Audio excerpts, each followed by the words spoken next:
set up for Mozart Louis to present on writing a 2D mobile game in C++. Without further ado. Hello, everyone.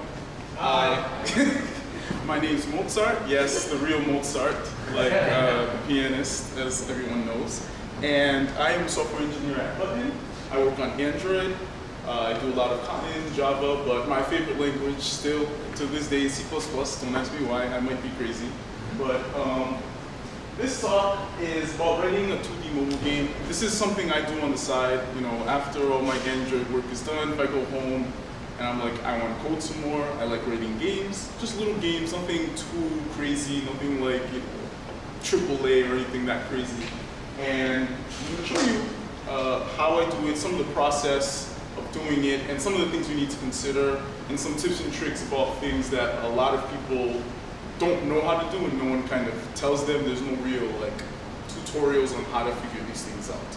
So first things first, I think everyone should write a game. I think it's a perfect thing to do like as a side project, something that's just fun.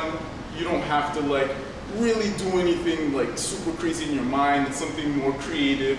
It brings more of the art out of software engineering versus, you know, crunching numbers and doing all this stuff. And kind of, you know, after your workday, you want to like relax, make something fun, you know, something you don't want to cry over, or something that doesn't need to, you know, if you make $1 million, I mean, that's fine too, but it's just something to have fun with.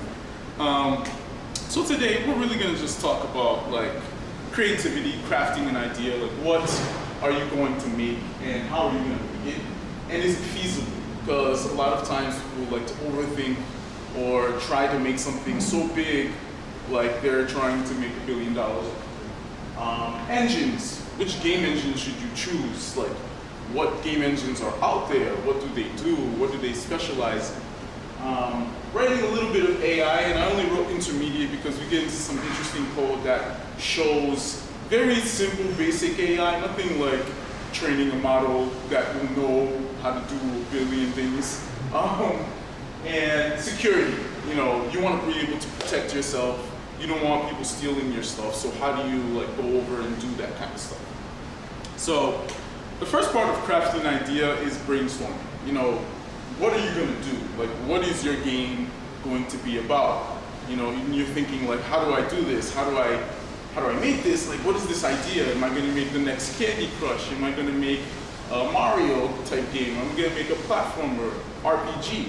And so you really go through some of your research and you see what kind of games are out there, what genre they're in. So like, a lot of games are action-based, or they're shooters, they're FPS.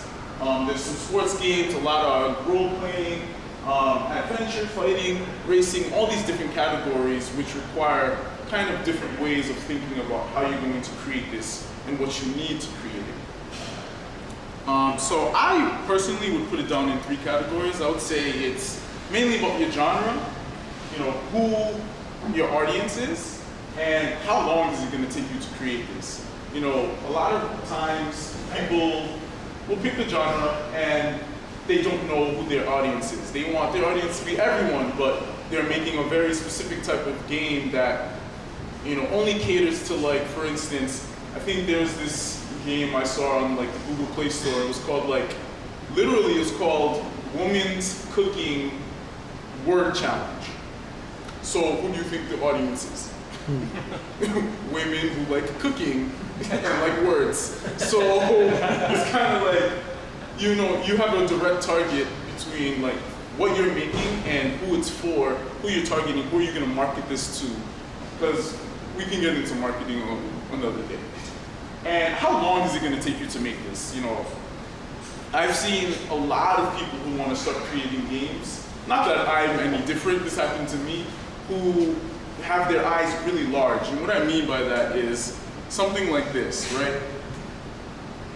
You'll see this and you're like, oh, this is such a beautiful game. Oh my gosh, like all these graphics and all of these things that like, oh man, it looks so good. Oh, look at all the animations, right? And you're looking at it and you're like so mesmerized and you want to make something like this. You want to make the fighting. You want people to be so intrigued by how beautiful it is.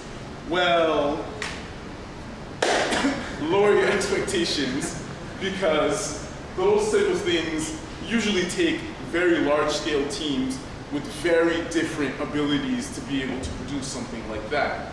And just to make everyone mad, the person who made that was only one guy who literally designed that whole game, that whole idea that I just showed earlier. But here's the catch. He worked on it for 2 years, 60 to 80 hours a week, almost a full-time job, and he completely neglected his social life. So unless you want to be him for the next 2 years of your life, I would completely lower my expectations. All right? So let's say you have your idea now, you know exactly what you're going to do, and now you need to find a way to implement this. So now we're going to go to game engines. There's a lot. This is literally a subset and probably just the most popular game engines out there currently. So everyone pretty much knows Unity or Unreal Engine. If you guys know Fortnite? Yep. Everyone pretty much sees Fortnite. That's made on Unreal Engine. A lot of real popular games are using most of these engines, and they all have very specific cases, but some of them are kind of like jack of all trades. And I would say personally, those two are right now Unity and Unreal. So Unity uses C# for the most part. That's how you program a Unity game. Arguably the most popular engine. Like, there's so much community forums, there's so much support tutorials on how to create a game in Unity. And like I said earlier, it's the jack of all trades. So it's like, you can create a 2D game, you can create a platform game, you can create 3D games, you can create immersive games, simulations, pretty much everything in Unity. Unreal Engine uses C++. It relies heavily on their blueprint system, which is a plus and a downside, because what ends up happening is when you learn, you have to get adapted to kind of like how they do their things, and you learn their entire ecosystem and how Unreal Engine kind of works and how that connects to C++. You have to go through a lot of hassle between the two. And the thing about Unreal Engine though is most of the top quality graphics type games that you see are from this engine. Unity got better, but Unreal is kind of like known for like graphically intensive games. Like the game you saw earlier, which was beautiful, graphics look so realistic, it was made in Unreal Engine. So, scratch those two, I don't use them. Why? I do use Unreal, but for some other projects. I mainly use Cocos 2DX. Cocos 2DX is a very, very, very light wrapper over OpenGL. So it's like very, very thin. Like literally the APIs almost interact directly with OpenGL. And it's very good for 2D mobile games. So games that can be run on all platforms, and mainly iOS and Android, because they both have OpenGL. And like you'll see when I show you the examples later, why it's pretty much, in my opinion, the best high-performing 2D mobile engine that you can find right now, other than the other two I mentioned earlier. So let's do what no person when they're presenting should do, and let's do a demo that might crash. So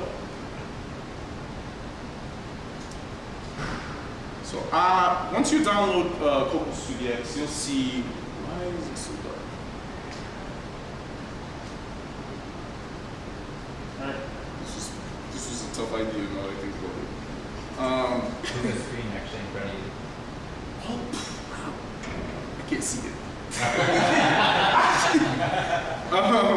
So, Yeah, could you zoom in or make the text larger? you know what I'm gonna do? I'm just gonna mirror displays so I'm not like crying. Alright. Is that better? Yep. Alright, cool. Please restart the recording. Okay, you ready? Save. Yeah. Oh, okay. Part one. Alright, cool. Alright, so let's do machine recording. With audio. Oh, okay. Yes. Cool. So now, what I want to do is, once you download Coco CDX, it's literally a zip file, and you just unzip it somewhere, and you find it. Mozart, can you make the font bigger, please? Font bigger. Okay, let's see what I can do here. I've never tried this. Command plus. Yes, plus. That works here?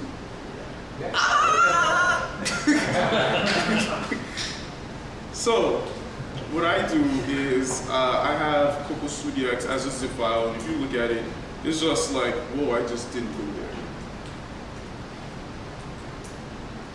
If you look at it, it's like a bunch of just different things, and the first thing you do once you download it, you just run setup, which is a Python thing, and it'll ask you for where your Android root is, where your Android NDK root is, and Ant, which no one uses anymore. And then you're pretty much done. And so then, when you want to create a new project, you just like Cocos, new, say test, I want to create this. I want to use C++, because the thing about Cocos 2DX is that you can use C++, JavaScript, or Lua to create a game. So whichever one you're more comfortable with, you can use the power of Cocos 2DX to leverage. So then, you come up with a package name. Anyone who's a mobile developer knows that there's always a package or bundle ID for iOS or package name. So I'll do com.mozart.demo, and then I think I just press enter. And then it literally copies all of the Cocos 2DX files. Boom, your new project is alive. So now if I go to that directory, code, Cocos 2DX, and test, it comes up with this beautiful file scheme where you'll see projects for Android, iOS, Linux, Windows, and Mac. And since I'm on an iOS system, I will open the iOS Xcode project, and then voila, Cocos 2DX is here. Now, I'm not going to compile this because it will take at least 2 minutes, and I already did something. So boom, so right, let's say you are now in this project, and you press run, build it succeeded. Your first game is here. Woo! It's good. Now I'm just going to show a little basics of Cocos 2DX just to show you the power that it has and why it's easy to use this on mobile or deploy to mobile. And so like what ends up happening is the first thing you'll see here, let me see if I can zoom this in. Ha! You guys taught me a new trick. I actually didn't know that, it's just funny. So the first thing that happens is you have your app delegate. For most iOS developers don't know what this is. Apparently I didn't when I first learned. But an app delegate, it's kind of like the first piece of your application. And what ends up happening is a director comes in and says, all right, give me OpenGL, get to an OpenGL view, name it, it's called demo, and then set the OpenGL view. And that's the director, I'm guessing, is what the window is on Mac OS and other desktop platforms. In mobile, it'll just be your whole screen. It'll set your animation interval, so we want 60. Anyone who plays games always knows that 60 FPS is kind of the sweet spot of it's super smooth, that's what I want, that's what I need to hit. And you'll set design resolution and all of this stuff, but the most important part is creating a scene. You know, this is your first scene, you want to now put stuff on this scene. And so I have this hello world scene that's here. And what this hello world scene does is 3 things. Literally puts a menu, and I read a lot of comments, so please bear with all the green that you see. It puts a little menu button. It creates a hello world text, right? Well, can everyone see this by the way? Yep. Okay. And it puts a hello world splash PNG on the screen, and then we run, right? So what I did here was I added a rotation, so that's why you saw the sprite spinning. You can stack animations, so this sprite that's hello world, I want to run an action, I want to run it forever, and instead I want to scale. I want to scale by, ooh, that's not it.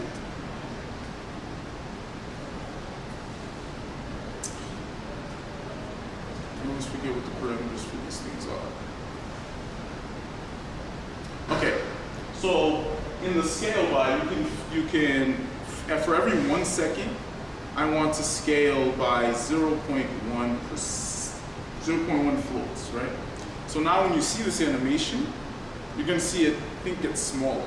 Yeah, it gets like super small, right?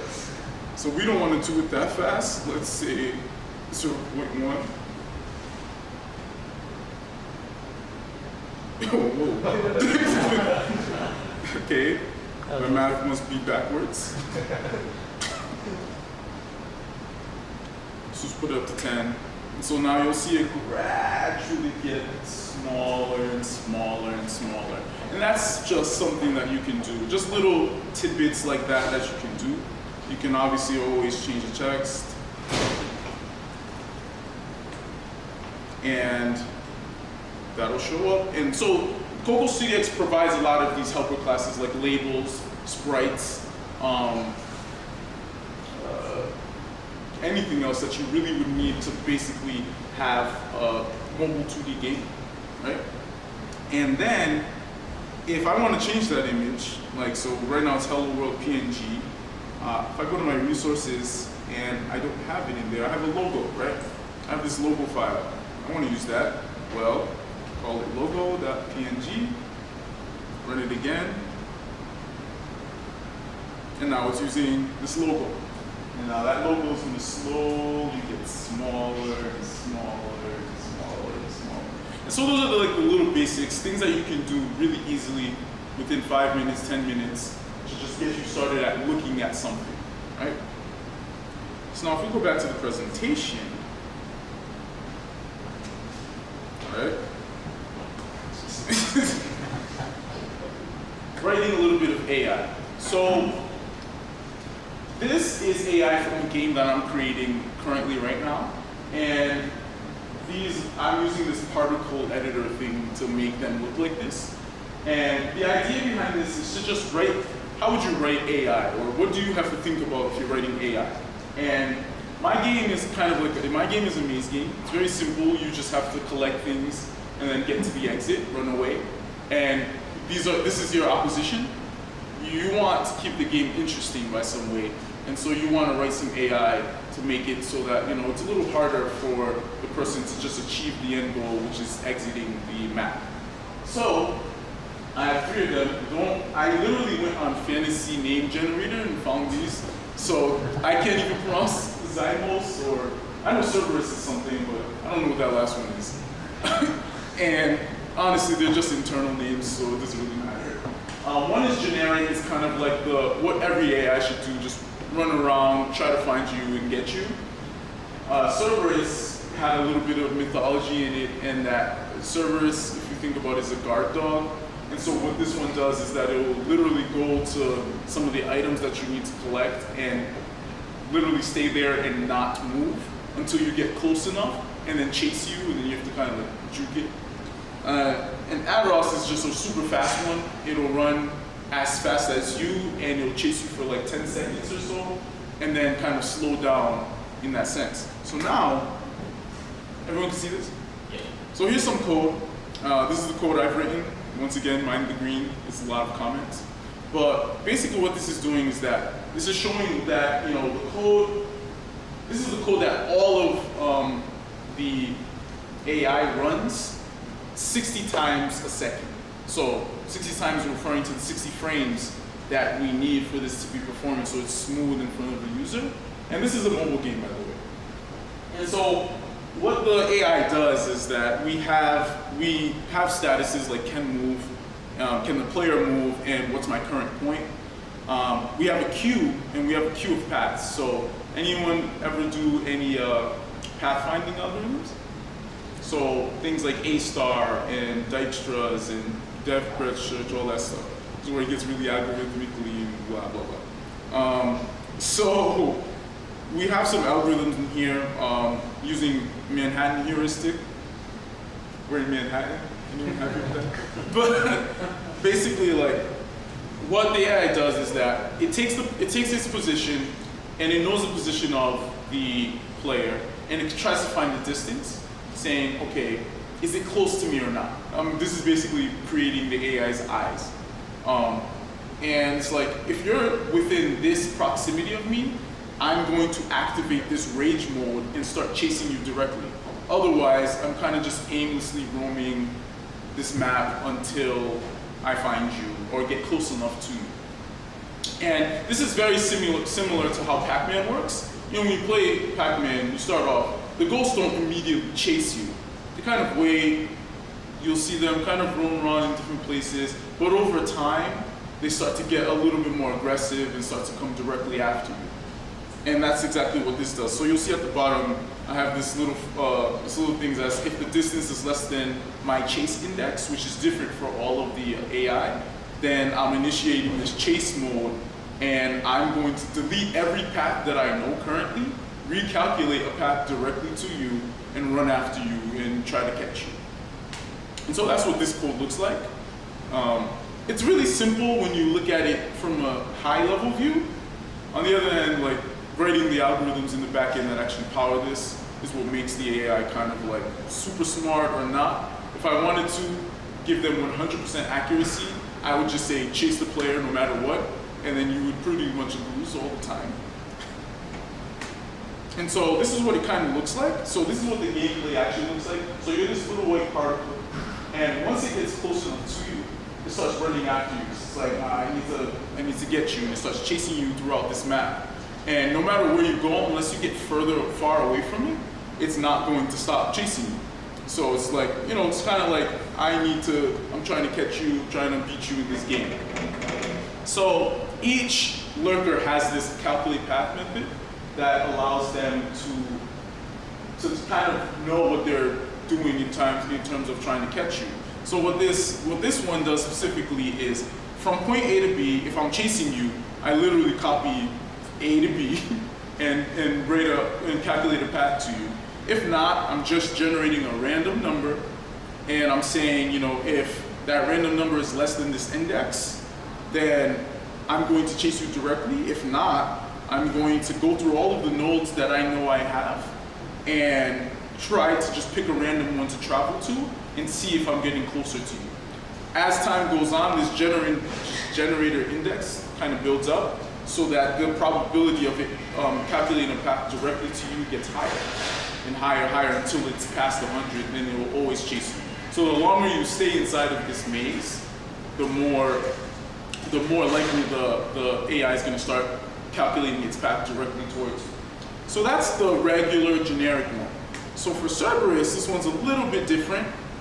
What this one will do is it'll search, and you'll see it on the top. It's kind of protecting that thing up there until you get close enough, and then it starts chasing you, because it's like, I'm guarding this piece of item that you're not supposed to touch, and you have to now run away from it, or whatever the case may be. And you can see at the end, oops, why doesn't it keep going? You can see at the end of it that, like, even when you're super close, it calculates different paths to try to cut you off in the corner, to try to catch you, whatever the case may be. And so this code is like, it's very similar, except you'll see that in here over this piece, it's calculating paths to random orbs, or whatever orb that it can find first to kind of guard it and stand in front of it. So now the third one, whoa. So now the third one is kind of really short. If it gets close to you, it ups its speed. So there's this, each one of the lurkers have this set speed changer, right? And what it literally does is, if it gets close enough to you, then it sets its speed to the player's speed and starts literally chasing you through the map until it finds you. So if you run that again, oh my gosh.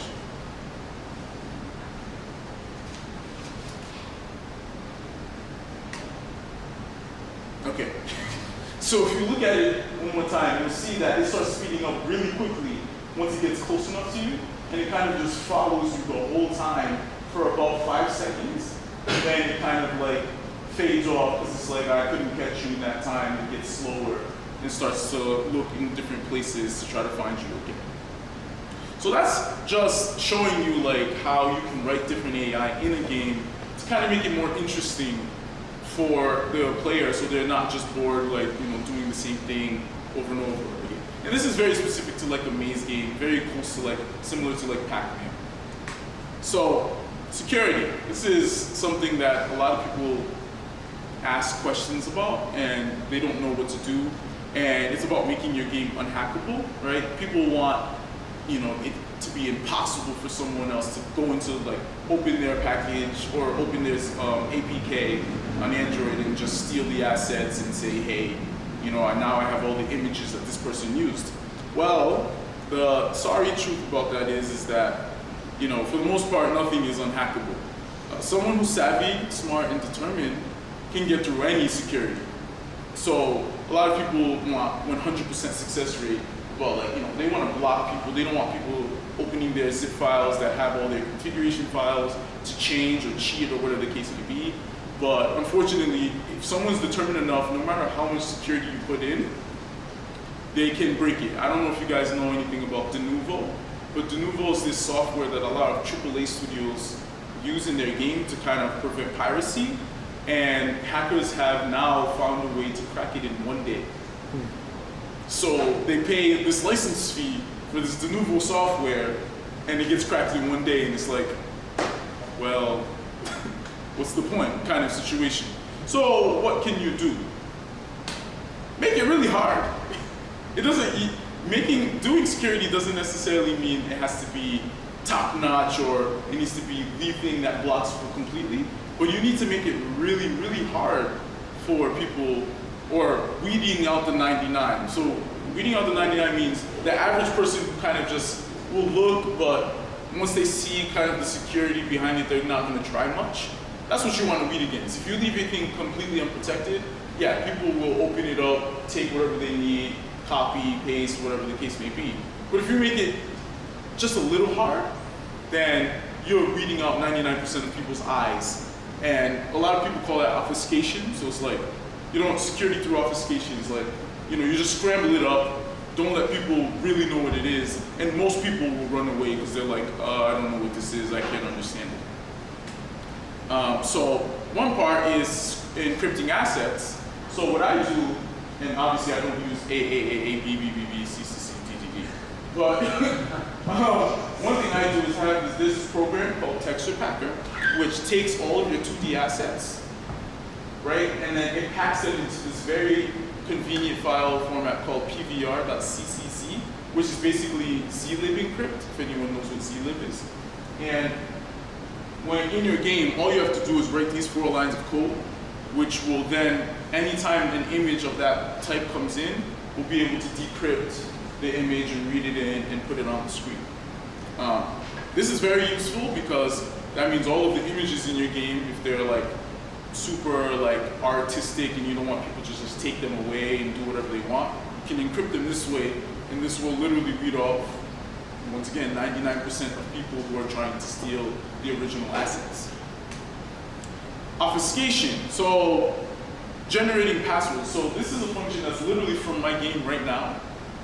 Don't copy it, I'm just kidding. But this is a function in my game right now that generates a password on the fly, given whatever salt you put in. So I have a lot of password protected zip files. So like you go through like 7-zip and you set a password, right?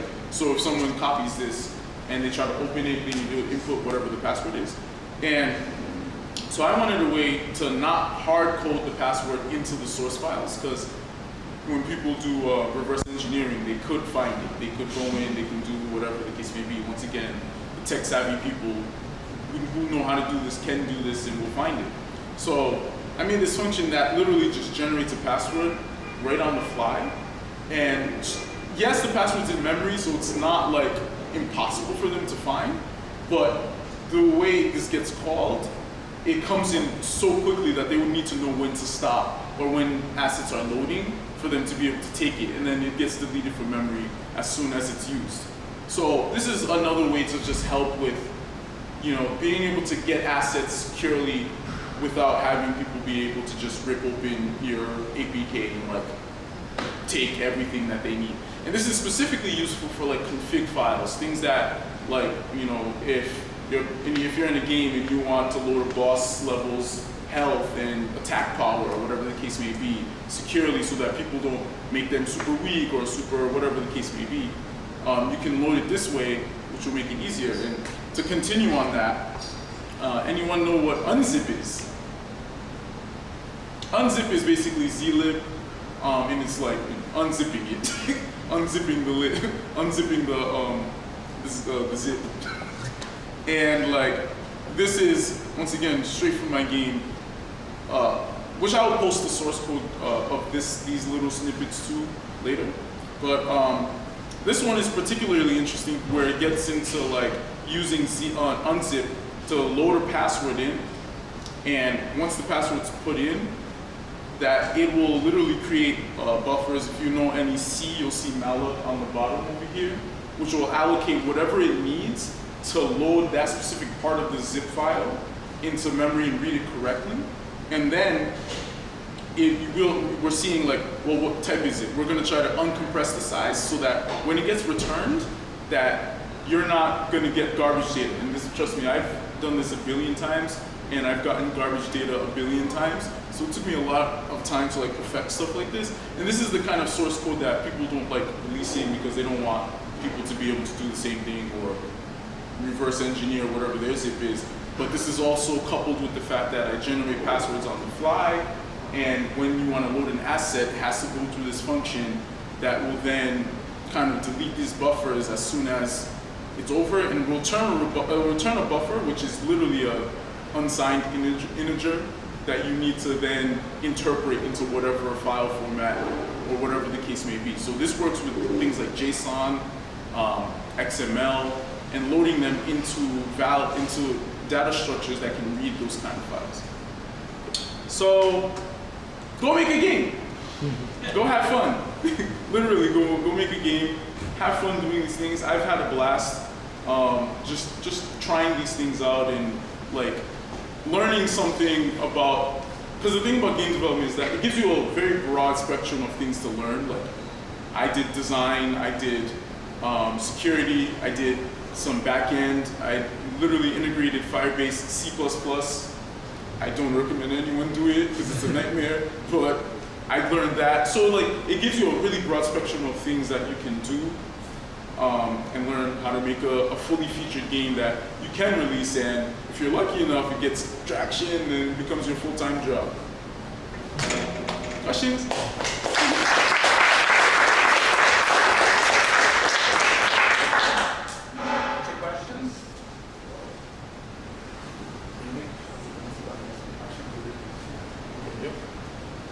Any questions? I have a question. What was the most rewarding part of making your game? So what was the most rewarding part of making my game? I think the most rewarding part was seeing it work. And I think I had people demo it, like, it's actually on the Play Store in like this legacy package, because once again, like I said earlier about being realistic, like I redesigned this game 4 times already. And the reason why I redesigned it 4 times is because I didn't like the first design. Second design was just getting it to be developed. Third design, I was just like, okay, this is it. And then I was like, it's not it. The fourth design. And then so like now it's kind of like I'm on the home stretch. I'm like super close, but like I've been working on this for effectively a year. When I say a year, think about I'm only working on it maybe 4 hours a week, nothing really crazy. So like obviously over time, it takes time. There was months I didn't touch it, stuff like that. So if you put in, you can do a game like that pretty easily, like in 3 months if you really like focus on it. And I think the most rewarding part was just seeing the things coming together. Once I had the AI on the map and the game actually had some like, I'm gonna call it weight in terms of like, oh, it's actually a little challenging now. Like I need to do this, I need to think a little bit quicker, stuff like that. I think that was really cool. And then just getting feedback from people saying like, oh my gosh, I actually would play this on the subway, or, because it's a casual game, I play this on the subway, you know, I'd love to do this, or can you change the background colors and different things like that. And it's really satisfying to see, you know, that user interaction part, which is why I say it's more of like writing a game is like an art form, in the sense that like you're producing something for a consumer that you put a lot of time into, that is a direct reflection of what you think it should have been, kind of situation. When people are saying like, oh, it's good, it kind of feels like, I'm also a musician.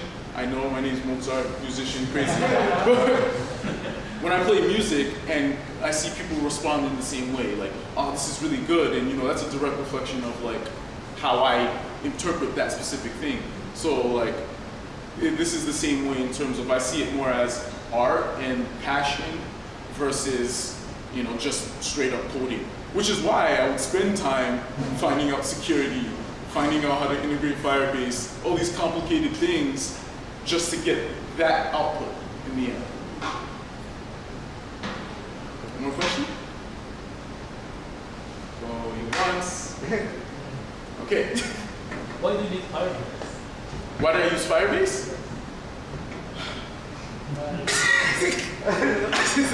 I don't know. I think I went to Google I/O and I got inspired. And then I sat back and I was just like, ooh, this is tough.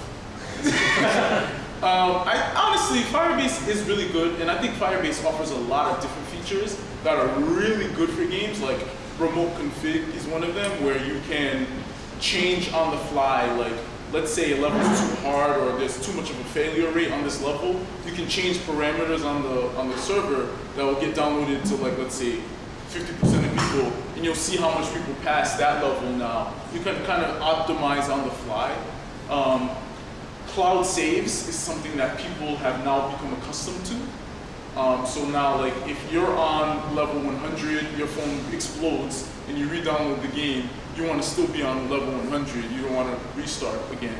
So that's another big feature. They also have a lot of like real-time database connections. So if you wanted to do something online, this is a perfect game where you can rent an online infrastructure where two people can be playing on the same map and stuff like that.